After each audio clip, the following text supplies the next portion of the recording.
ചട്ടി ചൂടായി എണ്ണ ഒഴിച്ച് കൊടുക്കാം. കടുക് ഇട്ട് കൊടുക്കാം. കടുക് ഇട്ട് കറിവേപ്പില ഇട്ട് കൊടുക്കാം. സവാള ഇട്ട് കൊടുക്കാം. സവാളയിൽ അല്പം ഉപ്പിട്ട് കൊടുക്കാം. സവാള വാടിയിട്ടുണ്ട്. ഇഞ്ചി വെളുത്തുള്ളി പേസ്റ്റ് ഇട്ട് കൊടുക്കാം. അതിൻ്റെ പച്ചമണമൊക്കെ ഒന്ന് മാറിയിട്ടുണ്ട്. നമുക്ക് ഈ മസാല ഇട്ട് കൊടുക്കാം. ഇതേയും പച്ചമണം ഒന്ന് മാറട്ടെ. ഇതിൻ്റെ ഒപ്പം തന്നെ ഈ ചിക്കൻ പൊടി കൂടെ ഇട്ട് കൊടുക്കാം. അരച്ച് തക്കാളി ഒഴിച്ച് കൊടുക്കാം. നന്നായിട്ടൊന്ന് മിക്സ് ചെയ്ത് കൊടുക്കാം. അരപ്പൊക്കെ മൂത്ത് എണ്ണ തെളിഞ്ഞിട്ടുണ്ട്. അപ്പോൾ നമുക്ക് സോയ ഇട്ട് കൊടുക്കാം.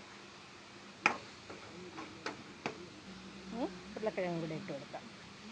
ഈ കൂട്ടിൽ മസാലയെല്ലാം നന്നായിട്ട് പിടിച്ചിട്ടുണ്ട്. അപ്പോൾ നമുക്ക് വെള്ളം ഒഴിച്ചെടുക്കാം. ഇത് പൊട്ടറ്റോ വേവിച്ച് ഉരുളക്കിഴങ്ങ് വേവിച്ച വെള്ളമാണേ. ഇത്തിരി ഉപ്പിൻ്റെ കുറവുണ്ട്. ഉപ്പിട്ട് കൊടുക്കാം. മല്ലിയില ഇട്ട് കൊടുക്കാം. അടച്ച് വെച്ച് കൊടുത്തിട്ടുണ്ട്. ഒന്ന് നന്നായിട്ട് തിളച്ച് വേവട്ടെ.